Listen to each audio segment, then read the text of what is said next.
I immediately was drawn to him. Oh my God. Hey guys, what's going on? It's time to do my April wrap up. It was a funky month, if I'm being completely honest. I was very ambitious on my TBR, if you happen to see that video. Full transparency, I didn't get to everything. And there's a lot of stuff that was on my TBR that I was so excited for that was then kind of disappointing. So this month is kind of funky. I do have a 5-star listen that was not on my TBR that I'm very excited to talk about. And no, it's not just the Make Games, it's not Caleb. If you've seen my other videos, it's similar, but it's not that. But I also didn't even get to quite a few of the books on my TBR. I didn't get to these 4 books, so I'm not even gonna bother talking about them. Maybe I'll get to them later, but I didn't pick them up, so we'll get rid of them. There's also other ones that I told you weren't holding my attention. So there's quite a few that I started, but I never ended up finishing. That's these 3 here. And it's not necessarily that I think these were bad. I think it was more just my mood of being busy. I have a couple of things I want to say about them. We'll start with the historical romances here. I have Say You Love Me by Joanna Lindsey, and then I have In Pursuit of a Scandalous Lady by Gail Cowan. Both of them, I'm only about 60 pages in on each. I haven't really gotten into the thick of the relationship yet, which is really the meat of a historical romance. It's really the meat of a romance, honestly. But I can literally already tell I prefer Gail's over Joanna's. Both stories are good. It's not that I think that they're bad by any means. Both I'd actually probably recommend that you read. Joanna Lindsey's is the one where we have the girl who's basically auctioning herself off as a mistress because she's in need of money. And then In Pursuit of a Scandalous Lady is the girl who posed nude with this family heirloom of this other man. And he's been searching for that heirloom. Honestly, Joanna's is good, but the way that she writes, she kind of builds up her backstory and her characters before you kind of really get to anything interesting to read, in my opinion. Before you get to the conflict or the meet cute of the 2 love interests, right? So you gotta kind of wait for it. Whereas Gail, this is why she's one of my favorite freaking authors, she literally on page 1, she slams you right into the conflict. And she still knows how to build the characters, build the scene, build the backstory amongst a really interesting scene. So she knows how to hold your interest, make you hang on every word, want to change the page or keep turning the page, while simultaneously building up that backstory and the character and everything. So that's why I really like Gail, because she knows how to capture my attention. And this one, honestly, I didn't pick it back up because I didn't have the time. It wasn't because I was bored or I just wasn't finding myself gravitating towards it. I literally just didn't have enough time. Where the other one with Joanna Lindsey, I didn't want to pick it back up. It's not bad, but like I said, I had a funky month where I didn't have time to read. So you really kind of had to hold my attention in order to get me to read it. Now for the other one that I didn't finish, The Taken by Fate, this one on the other hand, totally different story. I thought this was going to be kind of like a comedic, very just kind of a guilty pleasure sort of read. This is the one I was telling you about in my TBR video where the author literally talks about the Squid Games, Bachelor, Bridgerton, Hunger Games, all this stuff in her synopsis. So it kind of sounded very much like a joke, very kitschy, and just kind of, you couldn't take it seriously. Just a good time, right? Well, unfortunately, I'm about halfway through it, and it does have a lot of action. So it holds your attention, but I kind of feel lied to in a way, if I'm being honest, because the author used all of those shows in the synopsis. So I'm thinking we're going to see that kind of play out in the book, and she's going to kind of use the same language, if you will, but she doesn't. It's really just kind of the atmosphere of those shows are also occurring in her book. So it kind of feels like the author didn't know how to actually encapsulate the atmosphere of her book into a synopsis. So she had to relate it to shows for people to understand. So I kind of feel a little bit lied to. Plus the love interest in it, the guy, he's just he's not a well-rounded character. He's very much like whenever you're in his POV, he basically just wants to fuck her. So he's boring, in my opinion. Okay, he's very boring. But as far as the books that I did read, I got to 5 in total. 4 of them I read, 1 was a listen. So the first one that I actually ended up reading was Spin. That was the Rumpelstiltskin one. Very excited for it. And honestly, it is a really good book. I'm very happy that I read it, but I can tell you now that I finished it, I would not consider it a romance. It should not have been marketed as a romance. I'm gonna give it 3.5 stars. I feel like it does deserve a 4, but it's not romance, and that's why I'm kind of docking it, because it was literally marketed as a sexy retelling of Rumpelstiltskin. It's not that. I would argue it's more of like a villain's origin story. It's very much focused on him, which is totally fine. There's like a couple kissing scenes, but it's nothing, I wouldn't consider it romance. We're romance readers, all right? We have expectations. I will say this though, she did a really good job. You can tell she's insanely intelligent. She knows how to write. She's very, very talented. She made Rumpelstiltskin feel like a villain, just the way that he speaks and just the way that he thinks. You get that fairy tale villain sort of vibe. Just don't expect romance. There's supposed to be more within the series, but I don't know, I'm nervous now, because now that I've read the 4th book, I don't know if I can trust what she's saying is romance. You know what I mean? The second one that I ended up reading is actually one that I did a buddy read with Hannah Blackwell, which I will leave her link down below. She's amazing. She has a lot of really great recs, even beyond romance. So definitely check her out. Like I said, I'll leave her link down below. But she actually reached out to me to do a buddy read, and I was super excited because I've never done one before. This is my first one. And her and I did To Marry a Marble Marquee by C.M. Nacosta, I believe it is. And it's basically like a monster romance meets historical romance. So her and I are both very excited for it. I personally, I'm going to give it a 3-star. I'm an avid historical romance reader, so I guess I have certain expectations of stuff. So I don't know if that's kind of playing into all of this. I was entertained while I was reading it, but it's forgettable. You know, like there was some interesting like word choices that Nacosta used. She calls it, you know, nectar, and she says squelch, and she has other like words for like the movement of how he's doing stuff to her, like a locomotive motion. So there's some interesting stuff in here where it just kind of made me giggle. But the storyline itself was very much just a girl who's not going to be able to make it with marrying a human, so she has to go to a monster's ball.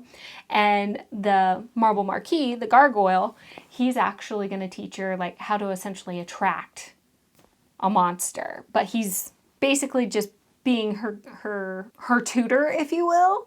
And then he's going to send her off to the ball and she's going to be with some other monster. But he's training her in absolutely everything. So yes, the book is dirty. It's got the smutty scenes in there. But for me, I just felt like the author did a really good job with like building banter and kind of building that anticipation. But she didn't let it like draw out. So you actually like felt the anticipation build. She would essentially have like a really good banterish scene and then dive right into the sex. So it was just kind of, I don't know. For me, in a historical romance, I want that to be built out. It doesn't have to be a slow burn, but if you're going to have that sort of banter, I don't know, it doesn't feel right when you just immediately go into the sex. But also, this I think actually might make people mad that I say this. I don't know how you guys feel. I've never seen anybody else comment on this before, but I'm going to keep it honest here. I felt like this was content and not a book. Sorry, but I'm not saying it's bad content, you know, but I feel like it was content. It wasn't a book. I didn't find really any theme to it. I didn't find the characters to have changed in any way. There was no sort of growth. It was just kind of an entertaining read, but then forgettable. No different than if I read something like in a magazine, you know? So I just, yeah, I don't know. I don't know how you feel about that. I might piss some of you off, and I'm sorry if I do, but the more and more that I read within romance and the more that I read on KU, I definitely feel like there's definitely a difference between what is a book and what is content. And there's a lot of content out there right now. Just saying. But moving on here. The next thing that I ended up reading was A Sea of Riskin Ruin, which is book 2 of that whole Peter Pan series that I was telling you about. The one where the first book, there's like literally no kiss, nothing. And they said it's going to be it's going to have a bunch of romance and everything. And the first book had nothing, but it felt like I was literally in Neverland. Like it had the whimsy. It felt like everything I grew up with. So it was just a really neat Peter Pan retelling. This is book 2, A Sea of Riskin Ruin. And this is where she's actually with Captain Hook. So I'm happy because I love me a pirate, and he just, even in book one, the very minimal scenes that he had in book one, I immediately was drawn to him. Lily Archer does a phenomenal freaking job in her writing. She's another one where like I found myself hanging on to her words. I didn't want to like kind of skip ahead. There's some books where like it just does not hold my attention that I kind of like jump around. Her books so far, I haven't felt that way. I've been so excited to like read every single word. I want to know what she's doing. Because she holds your attention the whole time, she doesn't have filler scenes, you know, or filler chapters.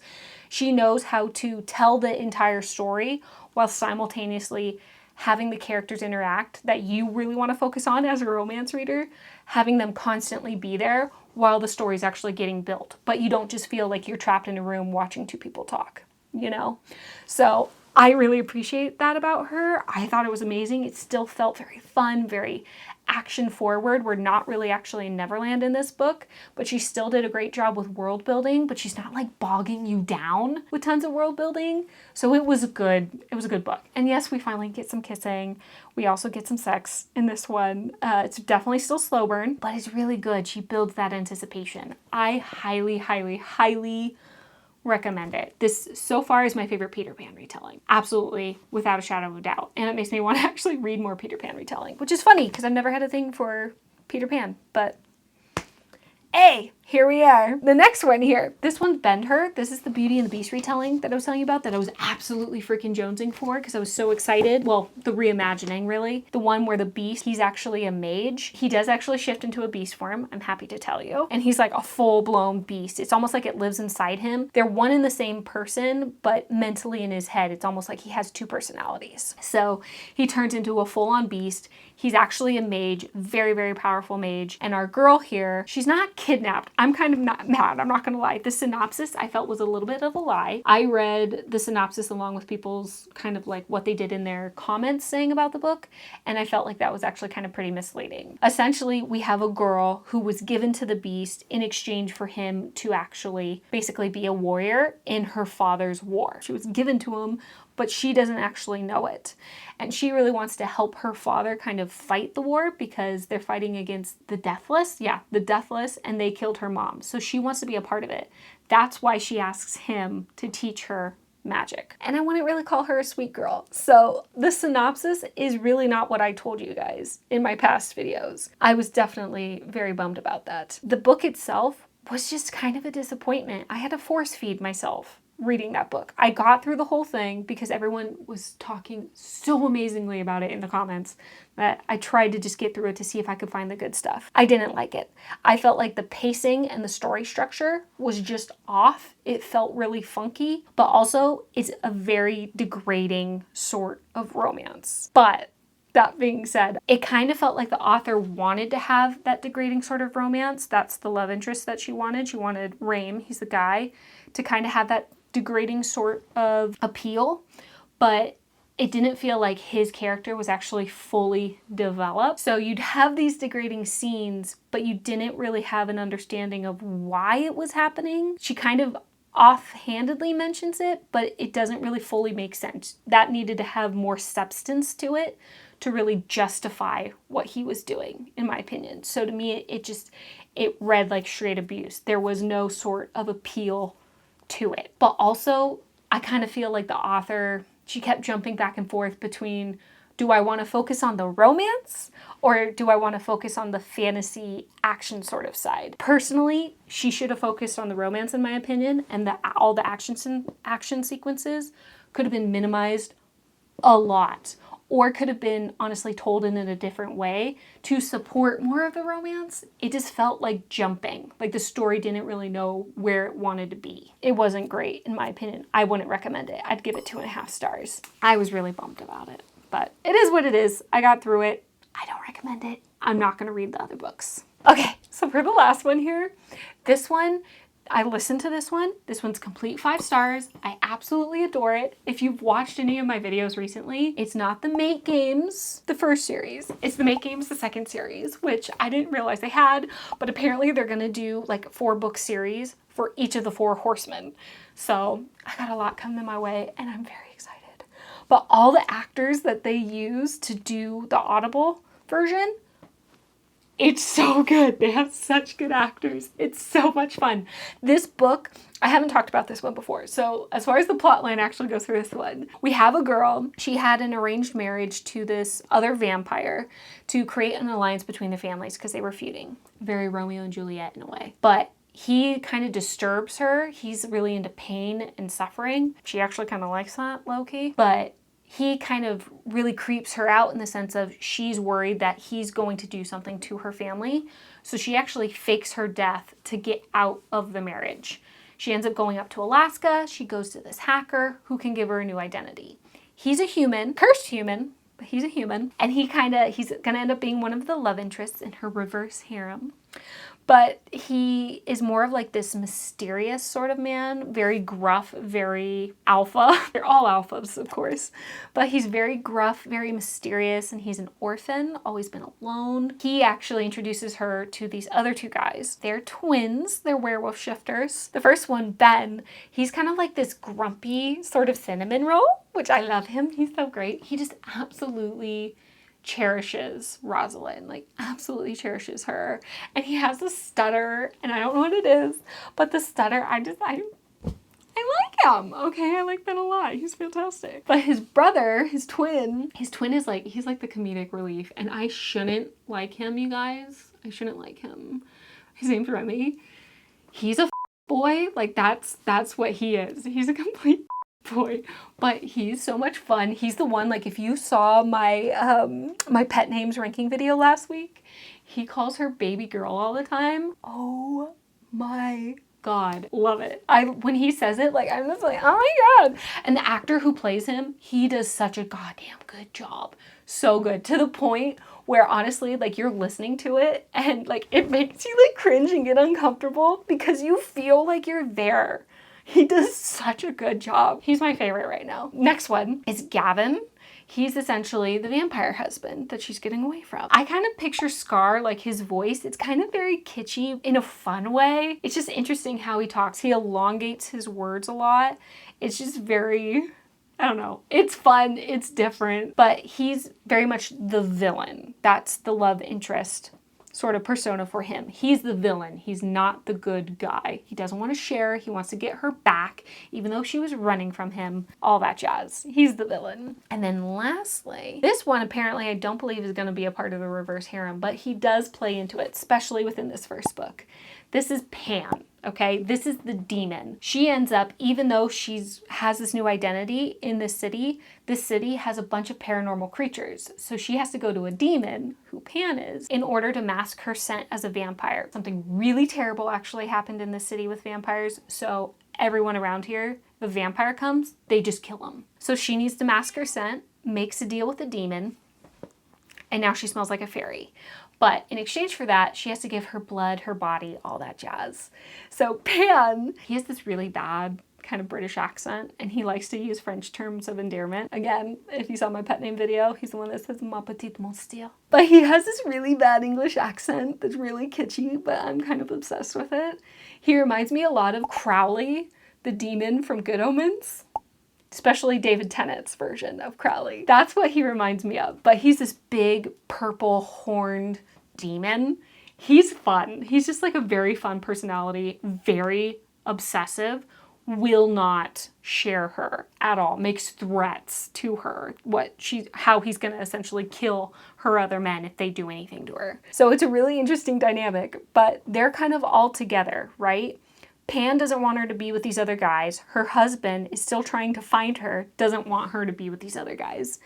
And simultaneously, we find out that the demon is going to play into maybe the apocalypse. I don't know. I don't want to give anything away. But it's ridiculous, you guys. It's ridiculous in the best freaking way. Like I said, it's hilarious. It's cringy. It's hot. It's just amazing. Like, you have to listen to it. It's so goddamn good. So freaking good. But Yeah, just to give you an idea, some of the words that they use, like Gavin, he'll call people a wank stain. They've talked about fun bags, dirty pillows, all those things. The authors know how to kind of make it just fun and add that comedic relief and that goofiness, but simultaneously still make it very hot. And then the actors just bring it to freaking life, man. Oh my God, they know how to bring it to life. It's so good. I can honestly say I'm a little disappointed in myself with this. When I first started the series, the previous series, I thought this was all a joke, man. I'm like, this is terrible. This is absolutely terrible. But I can honestly say now, like, I'm utterly obsessed with this. Like, absolutely utterly obsessed with this. This is like my ACOTAR. By the way, I've never read ACOTAR. I cannot stop talking about it. I want everything to do with it. I think I'm gonna wanna make like book covers for this. I'm obsessed with it, okay? So please just read it. I actually think this series so far, Make Games Pestilence, is better than Make Games War. And that's tough to beat, man, because I am in love with Caleb, okay? But now I'm in love with Remy, and he's the boy, and I should know better, you guys. I should know better, but it is what it is. So yeah, that's the Make Games Pestilence. A Deal with the Demon. I believe the 4th book of this series, which is the last one of this series, comes out in May, so I'm very excited. I'm so happy. But anyways, I hope you guys have a great rest of your week, and I will catch you later. Bye.